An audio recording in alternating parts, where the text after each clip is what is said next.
Assalamualaikum warahmatullahi wabarakatuh. Alhamdulillahilladzi khalaqal insana fi ahsani taqwim summa radadnahu asfala safilin illal ladzina amanu wa amilus solihati lahum ajrun ghairu mamnun.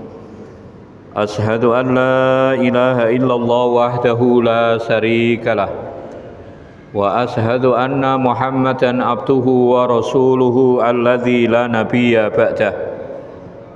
Allahumma salli wa sallim wa barik ala nabiyyina Muhammadin wa ala alihi wa ashabihi ajma'in, amma ba'du.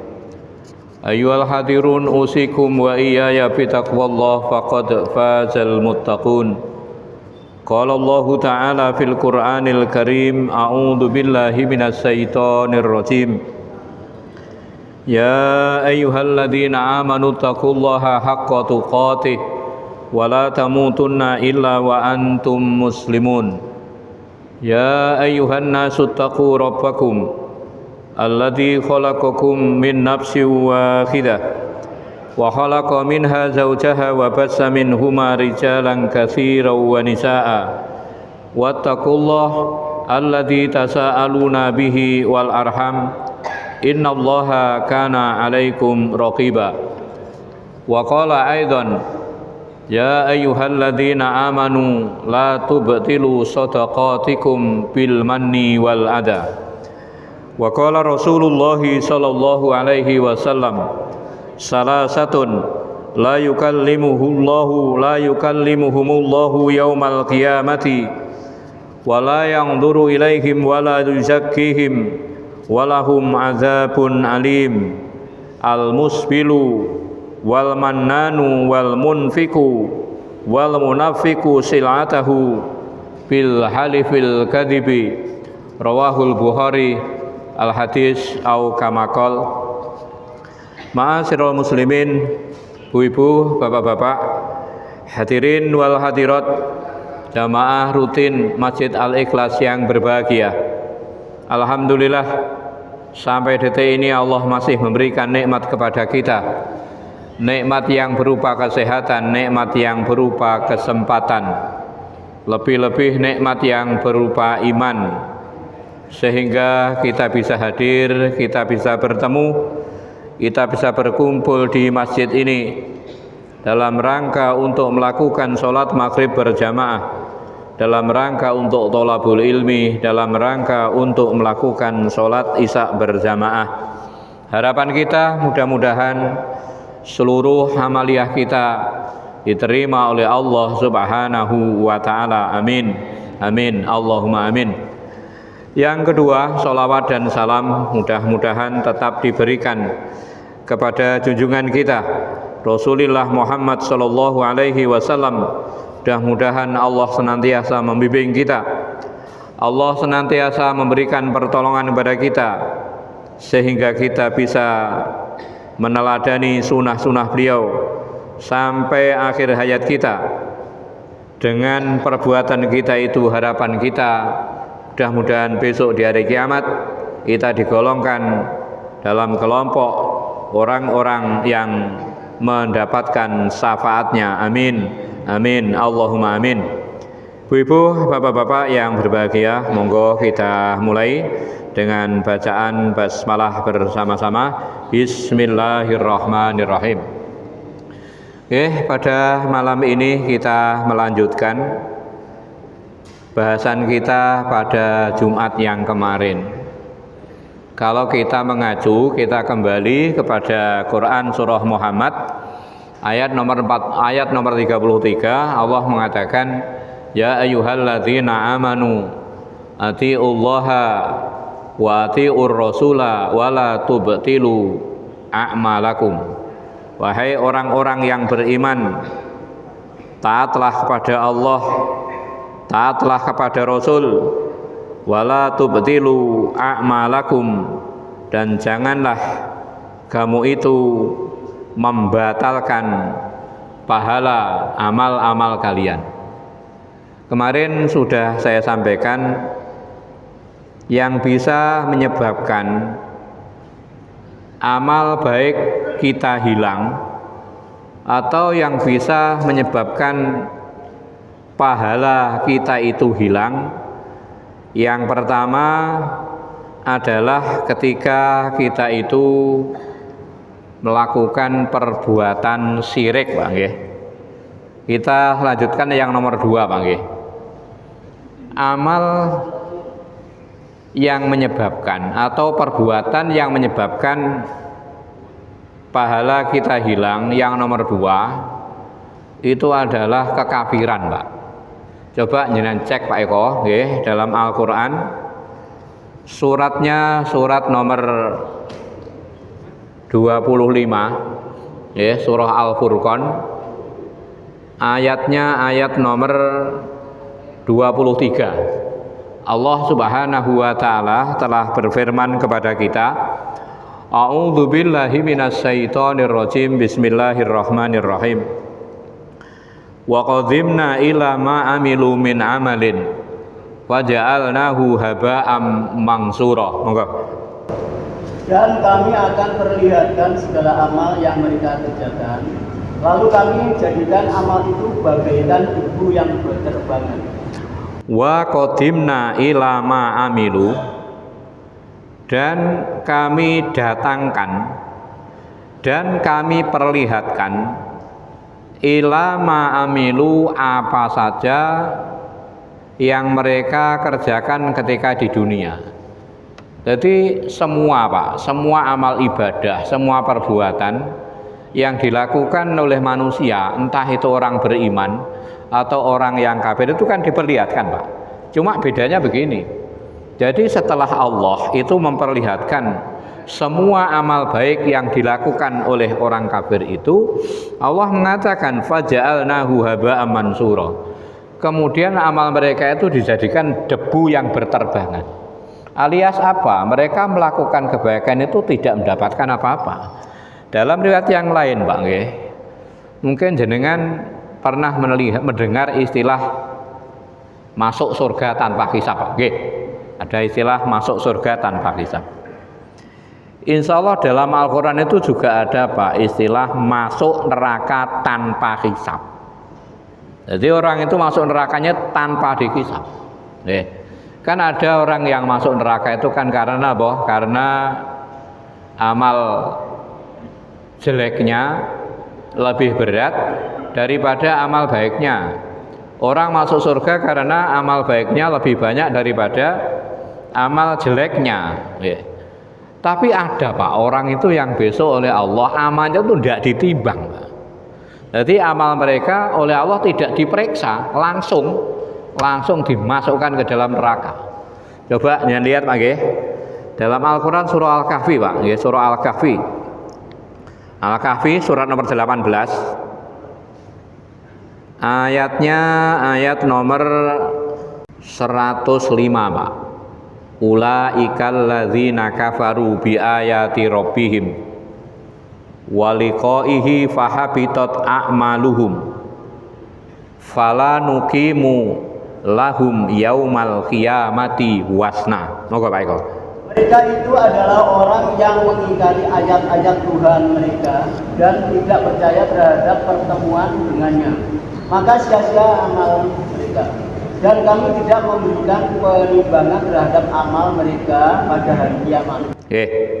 Ayat ini sebelumnya, Pak nggih. Jadi di ayat sebelumnya Allah mengatakan qul hal nunabbiukum bil ahsarina a'mala. Maukah kamu aku beritahu tentang orang yang amalnya itu paling jelek, Pak? Orang yang paling rugi, bil ahsarina a'mala, orang yang paling rugi. Alladzina dhalla sa'yuhum fil hayatid dunya wa hum yahsabuna annahum yuhsinuna sun'a, yaitu mereka yang perbuatannya jelek tapi menurut mereka perbuatannya baik.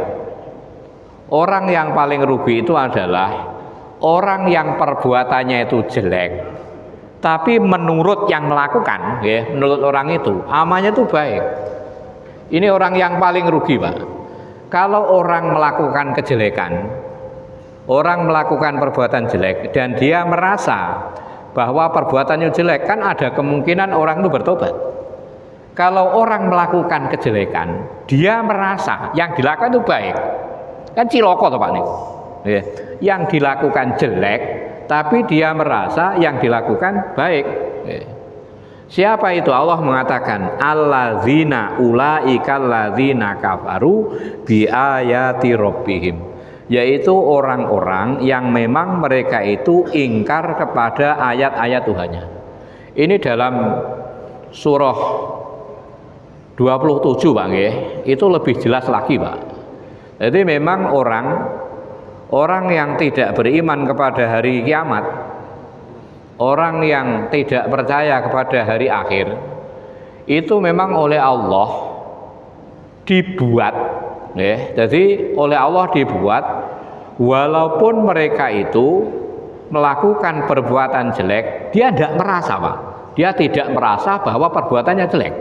Jadi orang yang tidak percaya kepada hari kiamat, orang yang tidak percaya kepada hari akhir, maka oleh Allah, jadi walaupun mereka itu melakukan perbuatan jelek, mereka merasa yang dilakukan itu baik. Coba nyecek Pak nggih. Surat 27 Pak. 27 ini surat apa nggih? 27 An-Naml. Ayatnya ayat nomor 4 dan 5 Pak. A'udzubillahi minasyaitonirrajim. Bismillahirrahmanirrahim. Innal ladzina la yu'minuna bil akhirati zayyana lahum a'malahum fahum ya'mahun. Ulaikal ladzina lahum su'ul adzabi wa hum bil akhirati hum ahsarun. Monggo Pak Eko. Sesungguhnya orang-orang yang tidak beriman kepada akhirat, kami jadikan terasa indah bagi mereka perbuatan-perbuatan mereka yang buruk, sehingga mereka bergelimang dalam kesesatan.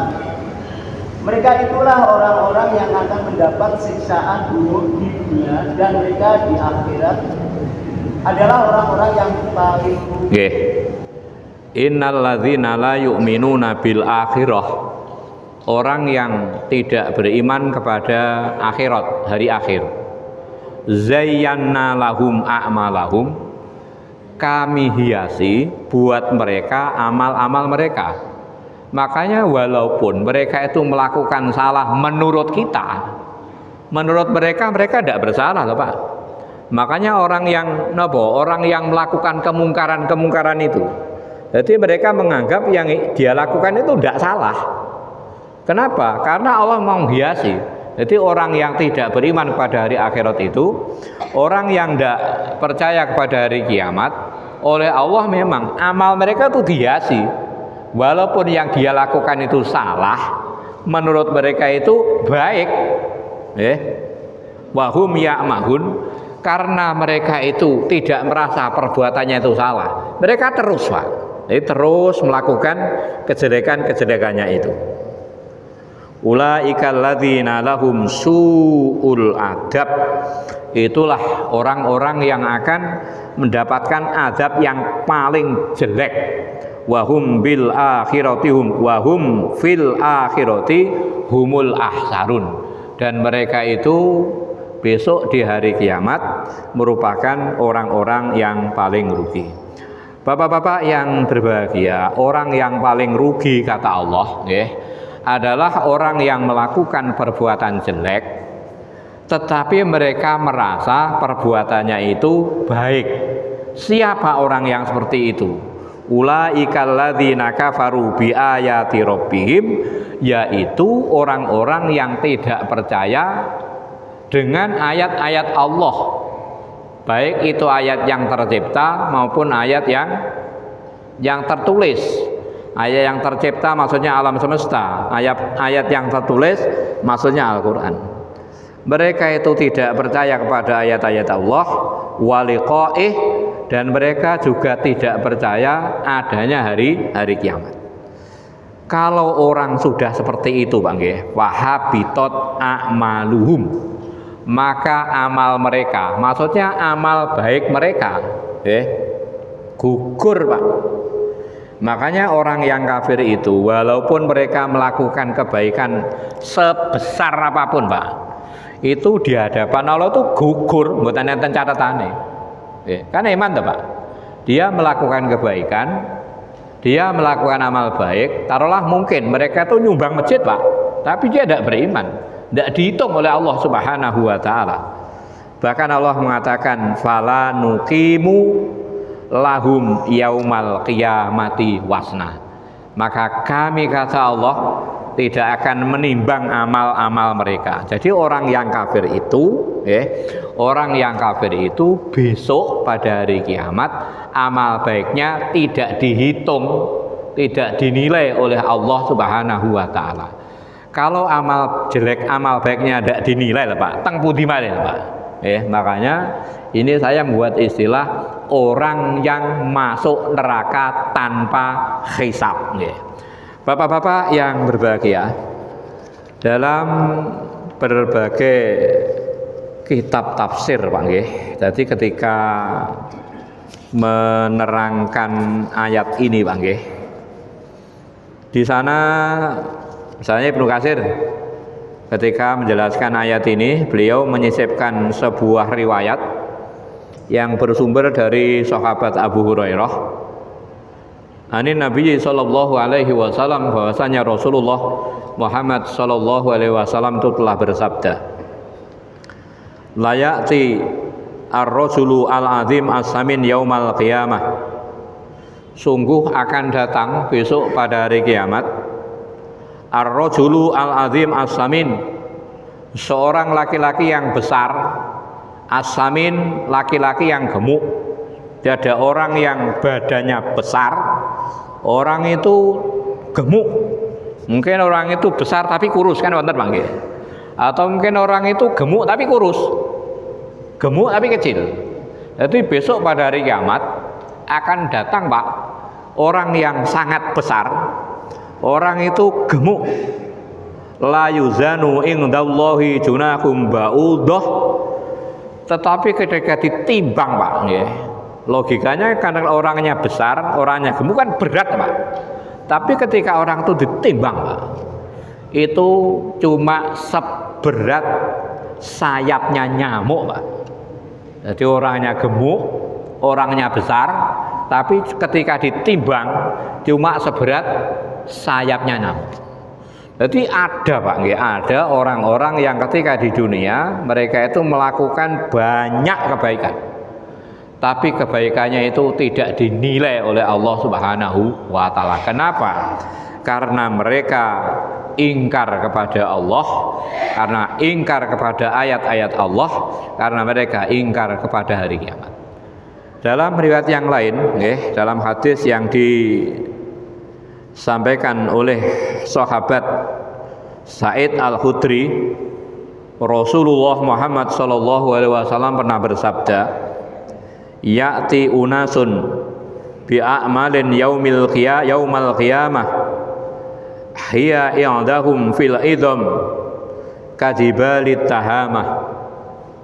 Akan datang besok pada hari kiamat unasun, beberapa manusia, bi'amali yaumal qiyamah, dengan amal-amalnya pada hari kiamat, fil idham kajibalit tihamah, besar mereka Pak. Jadi besar mereka itu seperti besarnya gunung Tihamah. Dalam riwayat yang lain seperti gunung Tihamah yang berwarna putih. Gunung itu napa enten sing alit Pak? Sak cilik-cilik gunung apa gede itu Pak. Jadi ada besok pada hari kiamat orang yang amalnya itu sebesar gunung Tihamah. Faida wazanuha, tetapi ketika ditimbang Pak, dia tidak mendapatkan sesuatu. Kenapa? Dan Nabi mengatakan fadzalika qauluhu ta'ala, itu semakna dengan firman Allah, fala nuqimu lahum yaumal qiyamati wasna. Maka bagi mereka pada hari kiamat tidak diadakan timbangan. Jadi orang yang kafir amalnya tidak ditimbang, orang yang kafir kebaikannya tidak dinilai oleh Allah Subhanahu wa Ta'ala. Jadi yang nomor 2 yang menyebabkan kebaikan seseorang Pak, yang menyebabkan pahala seseorang itu hilang karena orang itu ingkar kepada Allah Subhanahu wa taala. Yang nomor 3 Pak ya, nomor 3. Ini ganti hadis Pak nggih. Rasulullah itu pernah memberikan nasihat kepada seorang yang bernama Sauban. Sauban ini adalah sahabat Nabi yang rumahnya dengan masjid itu. Jadi Sauban itu ketika ke masjid itu membutuhkan waktu 3 jam Pak. 3 jam itu kinten-kinten sini kemana Pak? Jadi dia itu kalau jamaah, jadi dia untuk sholat jamaah itu dia butuh waktu 3 jam. Tapi Sauban ini kalau sholat jamaah tidak pernah terlambat Pak. Kalau orang rumahnya dekat masjid tidak terlambat, mungkin itu wajar Pak. Jauh Pak ini ya, jadi Sauban itu rumahnya dengan masjid itu perjalanan 3 jam. Tapi dia jamaah itu tidak pernah terlambat. Dia tidak pernah gotang katanya orang Jawa. Suatu ketika Sauban itu enggak datang Pak, enggak datang. Maka Rasulullah itu punya ide mengajak para sahabat mengunjungi berkunjung ke rumahnya Sauban. Betul Pak, nggih, ketika tanya istrinya, kemana Sauban itu kok tidak beberapa hari ini tidak datang sholat jamaah. Dia mengatakan Sauban sudah meninggal Pak, sudah meninggal. Suatu ketika Rasul itu pernah memberi nasihat kepada Sauban. Anin Nabiyyi sallallahu an Saubana anin Nabiyyi sallallahu alaihi wasallam qala. Dari sahabat Sauban, dari Nabi Muhammad sallallahu alaihi wasallam, annahu qala, bahwasanya dia bersabda, la a'lamanna aqwaman min ummati ya'tuna yaumal qiyamati bi hasanati amsali jibalit tahamah bidon.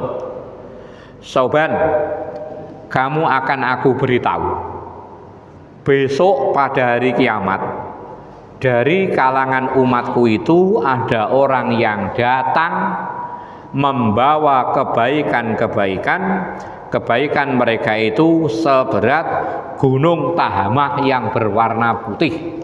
Jenengan ingkang mriku ngertos Pak, gunung Tahamah pasti teng pundi? Pernah maca Pak nggih. Jadi besok dari kaumnya Kanjeng Nabi itu ada orang yang datang kepada Allah dengan membawa kebaikan seberat gunung Tahamah yang berwarna putih. Fayaj'aluha Allahu azza wa jalla haba'am mansura.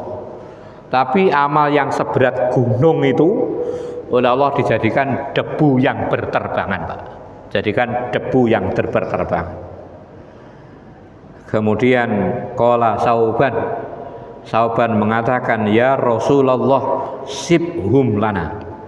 Ya Rasul, ceritakan sifat-sifat mereka itu kepada kami. Kok bisa seperti itu Pak?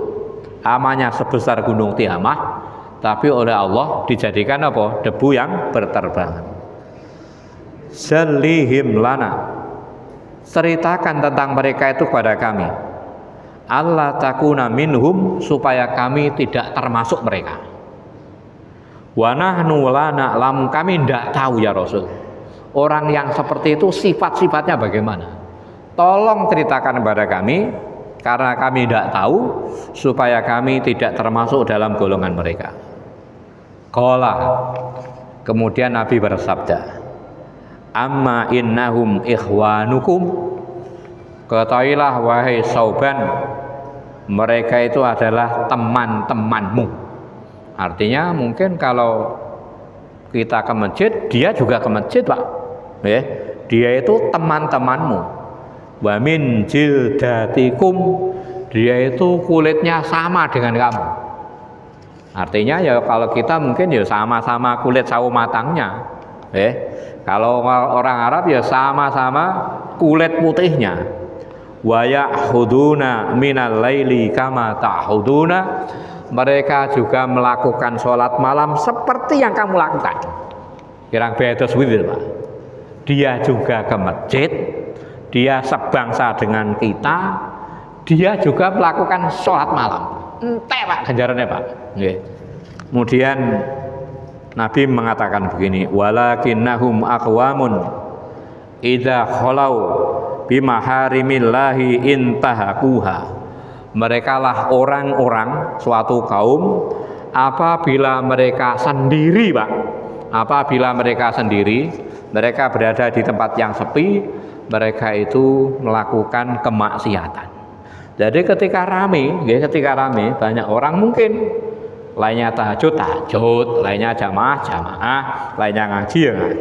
Tapi ketika dia sendiri, Pak, ketika sendiri, dia itu melakukan kemaksiatan, melakukan hal-hal, jadi sesuatu yang diharamkan oleh Allah itu diterjang. Makanya dalam hadis yang lain itu, Pak, 7 golongan yang mendapatkan apa nggih? Yang mendapatkan lindungan itu sabaatun yudhilluhumullahu fi dhillihi yauma la dhilla illa dhilluh. Ada 7 golongan yang mendapatkan apa? Naungan, mendapatkan payung di hari ketika itu tidak ada naungan kecuali naungan dari Allah. Yang terakhir, warajulun dzakarallaha fi layalin khalin wa fadat ainahu. Seorang laki-laki yang berzikir kepada Allah fi layalin khalin. Jadi pada waktu malam yang sangat sepi, Pak. Jadi pada waktu malam yang sangat sepi. Wa fadat ainahu, sampai mengalirkan apa? Mencucurkan air mata. Orang yang beribadah di kala sepi, Pak. Orang yang napa? Orang yang beribadah di saat yang di kala sepi, di saat yang sunyi, itu bisa menjadi penyebab orang itu mendapatkan naungan besok pada hari kiamat. Kebalikannya, Pak, kebalikannya. Orang yang melakukan kemaksiatan di saat sepi itu bisa menjadi penyebab semua amal baiknya hilang di hadapan Allah Subhanahu wa taala. Jadi yang nomor 3, yang amalnya hilang adalah orang yang ahli ibadah, tapi ketika sepi, ketika sendiri, dia justru menerjang larangan-larangan dari Allah Subhanahu wa taala. Ibu-ibu, bapak-bapak yang berbahagia. Yang keempat, Pak, yang keempat. Ini yang keterangannya paling banyak, Pak. Yang menyebabkan amal kita itu hilang adalah orang yang melakukan amal perbuatan dengan riya, Pak. Napa riya niku? Pamer, nggih. Orang yang melakukan amal perbuatan dengan riya. Coba dengan cek, Pak Eko, nggih, dalam Al-Qur'an surah Al-Kahfi. Nggih, surah Al-Kahfi surat nomor 18. Ayatnya ayat nomor 110. Allah dawuh, "Pamangkana yarju liqa rabbih falyamal amalan sholiha wala yusrik bi ibadatihi abada bi ibadatihi ahada." Enggak, Pak? Katakanlah Muhammad, sesungguhnya aku ini hanya seorang manusia seperti kamu yang telah menerima wahyu bahwa sesungguhnya Tuhan kamu adalah Tuhan yang Maha Esa. Maka barang siapa mengharap pertemuan dengan Tuhannya, maka hendaklah dia mengerjakan kebajikan dan janganlah dia menyekutukan dengan sesuatu pun dalam beribadah kepada Tuhannya. Qul innama ana basarum mislukum yuha ilayya annama ilahukum ilahu wahid. Katakan Muhammad, sesungguhnya aku itu manusia biasa. Cuma bedanya aku tuh diberi wahyu. Qul innama ana basarum mislukum, katakanlah Muhammad bahwasanya aku itu manusia biasa seperti kalian. Kalau kalian makan, aku juga makan. Kalian menikah, aku juga menikah. Kalian bekerja, aku pun juga bekerja. Bedanya, yuha ilayya annama ilahukum ilahu wahid. Cuma bedanya aku itu diberi wahyu. Wa man kana yarju liqa rabbih, barang siapa yang ingin bertemu dengan Tuhannya. Ini kalau dalam tafsir, Pak. Barang siapa yang ingin melihat Allah, Pak, besok di hari kiamat. Wa man kana yarju liqa rabbih, barang siapa yang ingin melihat Tuhannya, nggih. fal ya'mal amalan sholiha, maka hendaklah orang itu melakukan perbuatan yang baik, wala yusrik, dan janganlah orang itu menyekutukan, janganlah dia menyekutukan bi ibadatihi ahada, dengan seorang pun. Ibnu Abbas Pak nggih, ketika menjelaskan ayat itu Pak, dia mengatakan nazalat hadhil ayah fi Jundab bin Zuhair al-Amiri. Surat itu, ayat ini Pak nggih, surat Al-Kahfi ayat 110, kata Ibnu Abbas, itu diturunkan kepada seorang sahabat yang bernama Jundab bin Zuhair al-Amiri. Suatu ketika nggih, Jundab niku matur ngeten, ya Rasulullah, inni a'malu al-amal lillah. Ya Rasul, aku itu melakukan amal itu hanya karena Allah. Wa uridu wajhallah, ketika aku melakukan amal itu tujuanku, aku itu ingin mencari ridhonya Allah. Illa annahu idza attala alaihi saroni. Tapi kalau aku itu melihat amalku itu senang Pak. Jadi dia beramal karena Allah katanya. Dia beramal karena Allah. Dia beramal itu hanya untuk mencari wajahnya Allah atau ridhonya Allah. Cuman ya Rasul, aku tuh kalau melihat perbuatanku itu aku senang. Faqala Nabi sallallahu alaihi wasallam, dan Nabi menyatakan, Nabi bersabda, innallaha thayyibun wa la yaqbalu illa thayyib. Allah itu bagus, Allah itu tidak menerima kecuali yang bagus. Itu yang pertama. Yang nomor dua, ayat ini menurut Tawus Pak, diturunkan kepada seorang laki-laki. Jadi seorang laki-laki itu pernah datang kepada Nabi, dia mengatakan ngeten, ya Rasulullah, ini uhibbu al jihada. Ya Rasul, saya itu senang berjihad fisabilillah. Ya Rasul, saya itu senang berjihad di jalan Allah. Wa uhibbu ayyara makani, tapi itu aku ingin melihat tempatku. Akhirnya fanazalat hadhil ayah, Allah menurunkan ayat ini. Bapak-bapak yang berbahagia, syirik itu ada dua Pak. Syirik itu ada dua. Dalam menurut para ahli fikih, menurut para ahli tauhid. Misalnya dalam bukunya Muhammad Jamil Jainu yang berjudul Arfiqatun Najiyah niku, golongan yang selamat. Di sana dikatakan bahwa syirik itu ada dua. Yang pertama namanya asyirkul akbar, syirik yang besar. Yang nomor dua namanya asyirkul ashor, syirik yang kecil. Bedanya ngeten Pak. Orang yang melakukan syirik yang besar Pak, orang yang melakukan syirik besar itu, orang itu bisa dikatakan keluar dari agama Islam. Makanya orang yang melakukan syirik besar itu ketika dia mati, dia tidak berhak dirawat layaknya orang yang orang yang muslim. Misalnya orang yang punya anggapan ada kekuatan selain Allah Pak, itu kan syirik besar itu. Jadi orang yang punya anggapan ada jadi ada tempat-tempat tertentu yang itu mempunyai kekuatan Pak, itu syirik besar. Jadi orang yang melakukan syirik seperti itu, dalam buku itu Pak dikatakan orang itu tidak berhak Pak, karena dia keluar dari Islam, dia tidak berhak ketika mati, tidak berhak dirawat layaknya orang yang muslim. Tapi kalau syirik kecil Pak, orang yang melakukan syirik kecil itu ketika dia mati, dia masih berhak rawat layaknya orang muslim. Kenapa? Karena orang yang melakukan syirik kecil itu tidak bisa dikategorikan kafir. Napa syirik kecil? Riya Pak. Nabi mengatakan ahwafu ma akhafu alaikum asyirku. Ahwafu ma akhafu alaikum asyirkul adghar. Sesuatu yang aku takutkan, sesuatu yang paling aku takutkan, kata Nabi, dari sesuatu yang aku takutkan menika asyirkul adghar, yaitu syirik yang kecil. Dan sahabat bertanya, apa syirik kecil itu ya Rasulullah? Nabi mengatakan riya. Jadi orang yang melakukan apa? Orang yang melakukan perbuatan, orang yang melakukan amal ibadah, dia pamer kepada Allah, kepada seseorang, itu namanya riya. Di dalam hadis Nabi mengatakan man sholla sholatan yuroi biha, siapa yang sholat dia itu riya Pak. Orang yang sholat yang riya itu ciri-cirinya Pak katanya,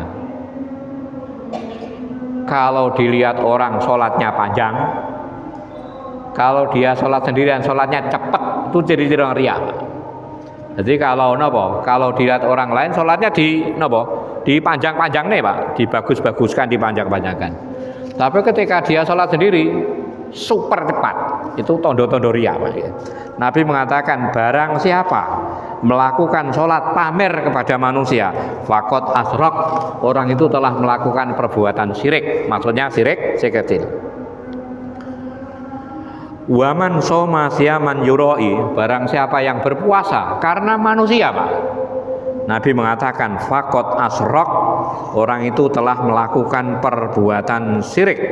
Summa tala, kemudian Nabi membaca ayat ini, faman kana yarju liqa'a rabbih falyamal amalan sholiha wala yusrik bi ibadati rabbih ahada. Ibu-ibu, bapak-bapak yang berbahagia, ada suatu kisah Pak. Seorang yang bernama Ubadah, ada seorang sahabat yang bernama Ubadah ini mendatangi temannya yang bernama Saddad. Ataitu Saddad bin Aus fi musallahu wa huwa yabki, kata dia. Ubadah mengatakan, aku pernah mendatangi orang yang bernama Saddad. Ketika itu dia sedang berada di tempat sholatnya, wahwa yabki, orang itu nangis Pak. Fakultu malladzi abkaka ya Aba Abdurrahman, aku tanya, wahai Saddad, apa yang menyebabkan kau itu menangis? Jadi orang ini ketika didatangi oleh temannya, dia sedang berada di tempat sholatnya, dia menangis. Maka ditanya, wahai Abdurrahman, apa yang menyebabkan kamu itu menangis? Orang itu mengatakan, hadisu sami'atuhu min Rasulillahi sallallahu alaihi wasallam, yang menyebabkan aku menangis adalah sebuah hadis yang aku dengar dari Nabi pada suatu hari. Itra'aitu biwajhihi amron sa'ani, ketika itu aku melihat wajah Nabi Pak. Jadi aku melihat wajah Nabi yang menyebabkan aku itu sedih. Fakultu, aku bertanya kepada Nabi, kata Saddad, bi abi anta wa ummi ya Rasulullah, malladzi aro biwajhika ya Rasul, apa yang menyebabkan wajah kamu tuh semuram ini? Jadi karena Saddad melihat Nabi itu sedih Pak, dia melok sedih, dia ikut sedih. Maka dia bertanya, ya Rasulullah, apa yang menyebabkan wajah engkau tuh sedih seperti ini? Qala, Nabi mengatakan, amron atakhufahu ala ummati min ba'di, suatu perkara yang paling aku takutkan dari kalangan umatku setelah aku meninggal. Qultu, kemudian orang itu bertanya lagi, ma huwa ya Rasulullah, apa kira-kira yang kau takutkan setelah engkau meninggal dari umatmu? Nabi mengatakan, asirku wasahwatul khofiyah, yang aku takutkan yang pertama Pak nggih, yang pertama adalah syirik, yang nomor dua wasahwatul khofiyah, syahwat yang tersembunyi, keinginan yang tersembunyi. Qultu ya Rasulullah, wa tusriku ummataka mim ba'dika, ya Rasul, setelah engkau meninggal umatmu itu Pak, apa masih ada yang musyrik? Kemudian Nabi mengatakan, ya Saddad, amma innahum la ya'buduna samsan wala qamaron wala hijron wala wasanan. Ya Saddad, umatku setelah aku tinggal, mereka itu tidak menyembah matahari, mereka tidak menyembah bulan, mereka tidak menyembah batu, mereka tidak menyembah berhala.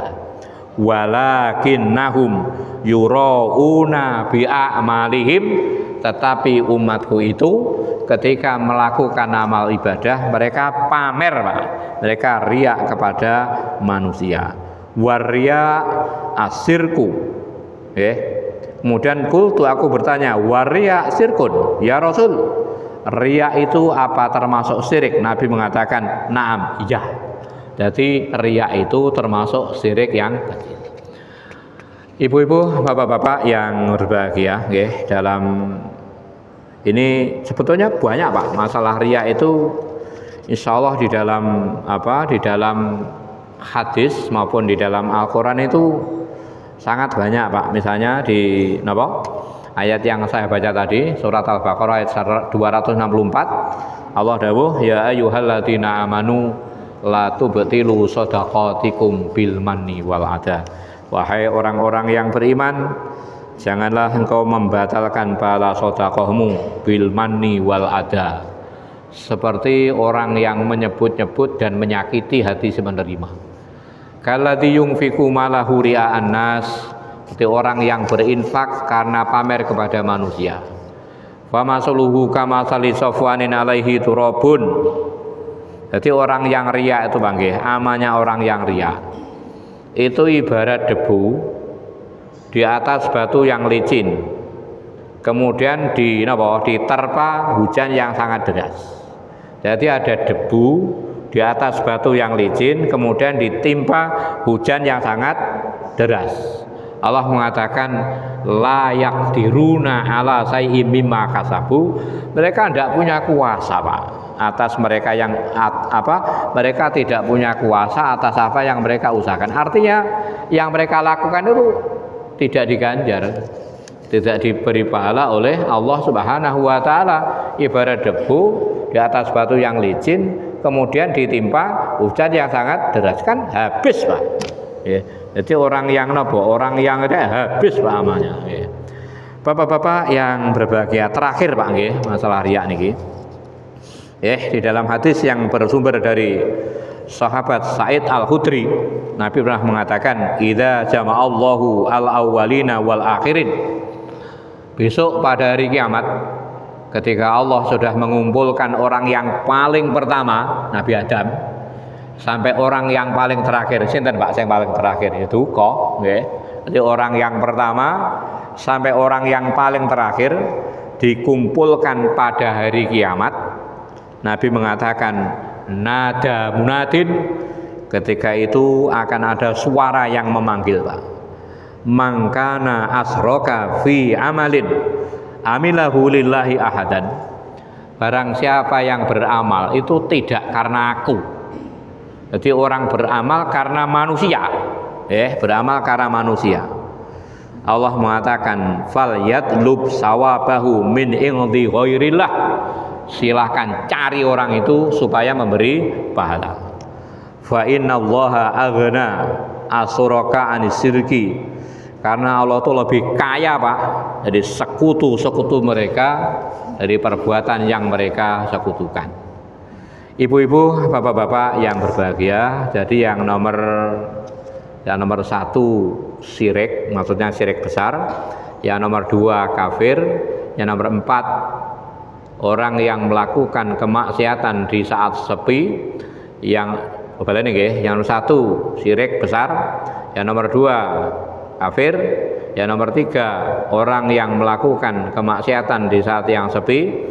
Nomor empat orang yang riya atau melakukan syirik kecil. Yang kelima Pak, dikit lagi yang menghilangkan pahala kita itu adalah orang yang menyebut-nyebut Pak. Orang yang menyebut-nyebut pemberian. Biasanya sinten Pak, sing gampang undat-undat gitu Pak. Jadi ketika dia memberi itu menyebut-nyebut. Kadang kita sering mendengar ucapan, sampean kecil tak gede nih, kamu kecil tak besarkan, kamu bodoh tak sekolahkan. Itu kan kita sering mendengar ucapan seperti itu. Nabi mengatakan, salah satun la yukallimuhumullahu yaumal qiyamah wala yanzuru ilaihim wala yuzakkihim. Besok itu ada 3 golongan Pak. Allah tidak mau mengajak berbicara. Saya ulangi, ada 3 golongan kata Allah. Allah tidak mau mengajak bercakap-cakap. Allah tidak mau melihat. Allah tidak mau mengampuni dosa mereka. 3 golongan. Allah tidak mau mengajak bicara mereka. Allah tidak mau melihat mereka pun ini jenengan dua orang Pak, kita dua orang duduk wong loro ndak omong-omongan Pak, napa penak Pak, mboten sakeco Pak, kita dua orang tidak saling melihat kan mboten sakeco toh Pak. Jadi besok pada hari kiamat ada tiga golongan. Allah tidak mau mengajak bicara, Allah tidak mau melihat, Allah tidak akan membersihkan dosa-dosa mereka. Siapa itu? Yang pertama al-musbil. Al-musbil itu orang yang memakai kain di bawah mata kaki tapi niatnya sombong Pak, sombong ya. Jadi orang yang memakai kain di bawah mata kaki niatnya sombong Pak. Makanya ini kalau dalam kitab Riyadhus Shalihin, jadi memakai kain di bawah mata kaki yang nggak boleh itu yang ada unsur sombong Pak. Kalau tidak ada unsur sombong insya Allah mboten napa. Sing mboten tepak ngeten. Makainya itu di bawah mata kaki dia sombong. Kaya bener-bener dhewe. Lainnya salah kabeh nggih. Sombongnya itu lho Pak nggih. Jadi al-musbil. Yang nomor dua wal mannanu. Orang yang suka mengundat-undat Pak. Orang yang suka menyebut-nyebut pemberian. Yang nomor tiga wal munafiku silatahu bil halifil kadzib. Orang yang melariskan dagangannya dengan sumpah palsu. Dan seorang pedagang itu Pak nggih, supaya dagangannya itu laku tinggi Pak, belum ditawar Pak, ngomong wis dinyang sak mene nggih. Itu namanya melariskan dagangan dengan sumpah palsu. Bapak-bapak yang berbahagia, mungkin itu yang bisa saya sampaikan. Jadi di antara perbuatan-perbuatan yang bisa menyebabkan amal kebaikan seseorang itu hilang, yang pertama apabila orang itu melakukan syirik besar. Yang nomor dua apabila orang itu ingkar kepada Allah, ingkar kepada hari kiamat. Yang nomor tiga apabila orang itu melakukan kemaksiatan di saat sepi. Yang nomor empat apabila orang itu melakukan ibadah tapi tujuannya tidak karena Allah tapi karena manusia atau karena sesuatu. Yang kelima orang yang menyebut-nyebut pemberian dan mengatakan orang yang menyebut-nyebut dan menyakiti hati si penerima. Mungkin itu yang bisa saya sampaikan. Oke, mudah-mudahan yang saya sampaikan bermanfaat. Saya garis bawahi lagi Pak nggih. Jadi yang jelas-jelas tidak boleh itu orang memakai kain di bawah mata kaki itu yang ada unsur kesombongan. Nggih, salah ngaten. Nggih, monggo kita tutup dengan doa kafaratul majlis. Subhanakallahumma wa bihamdika asyhadu an la ilaha illa anta astaghfiruka wa atubu ilaik wal afu minkum wa akhiran. Assalamualaikum warahmatullahi wabarakatuh.